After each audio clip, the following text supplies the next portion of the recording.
What's up, good human? This is a very quick walkthrough of the Rituals of Rituals framework. I'm just going to go into that in a moment. I hope you got the workbook in front of you. There is so much goodness in the rest of that workbook that would take you attending the full workshop for this. But let's dive into this. The secret to sustaining cultures are rituals. It's about breathing life into the culture, because without it, three things happen. Culture fades, standards slide, and energy leaks, right? So great cultures are renewed frequently, not once a year in a company offsite. Now, I'm not saying they're bad or anything, but we need to build more momentum than that. And that's where rituals come in. So when we look at the best cultures, those that we've experienced, the best on the planet, with cultures that feel alive, right? They don't just focus on values once a year. And that's the thing. They breathe life into that and everything else, their purpose, their impact, all that good stuff. And they do it through intentional, mighty rituals. Small but mighty, right? That's the key. So I want to switch to the worksheet and we're going to go through that together. So if we look at this, all right. Rituals, let's go through this quickly and we'll spend a little time on some of them. So here we go. So the R in rituals stands for, what color are we going to go with? Let's go purple. Relatable. Relatable. I hope my writing is legible and my spelling is good. So it has to be relatable. It'll have to feel natural for the team, right? The way that your team already exists and communicates, right? The next is intentional. Intentional.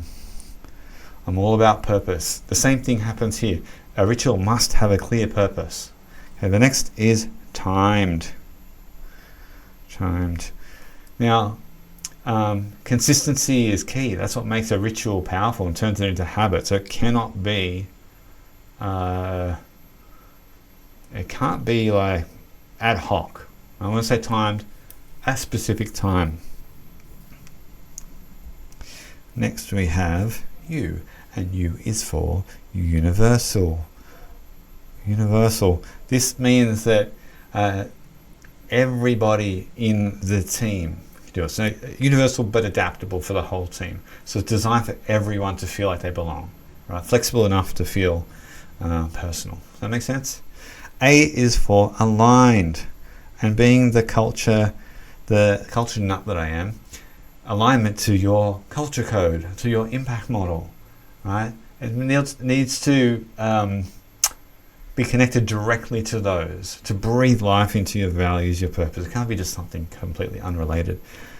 Next, L is for lived. Lived, right?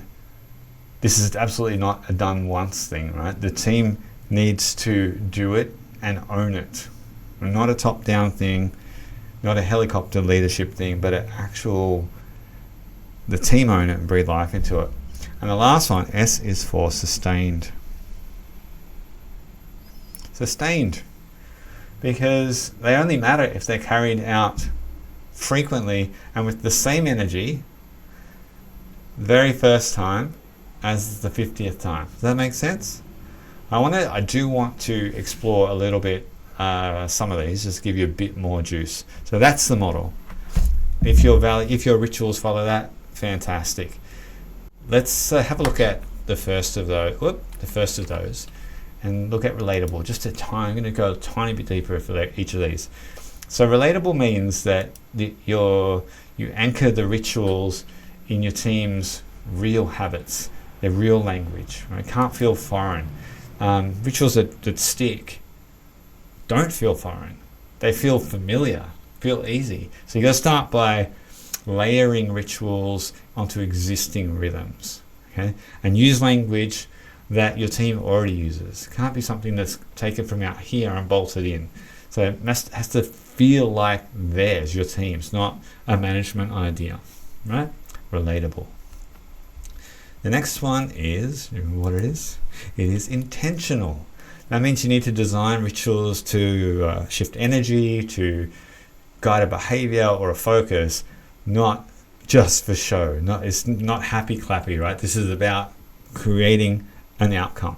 So a ritual without a clear purpose, without a clear why, becomes just empty noise. So everything needs to start with a point that it should either protect, promote, or provoke something meaningful. Make sense? Because when you know the intent, the design becomes obvious. And the third one, the last one we're going to cover today, is timed, because consistency is your secret weapon to building the habits that you want. This is about building a positive habit of the culture that you want. Sporadic doesn't work. They build weak culture. Predictability builds strength. So choose a cadence that you can do naturally. Keep it light. Keep it repeatable. Memory loves rhythm. Repetition is the mother of all learning. Repetition is the mother of all learning. You get where I'm going? All right. So that's it. There is a lot more value in that worksheet. I encourage you to take a look at a couple of those things, like the culture gravitational pull, who has it in your business, and also the cost of a bad hire, so you can look at what the upside is for doing this work. And I am a culture nut. These rituals reinforce the culture code that you shape. So if you want help to shape the culture code, the ideal culture code, then book in a 10-minute planning session with me and we can work out what that is for you. You can do that via the worksheet. Until we speak, be unapologetically awesome. Bye for now.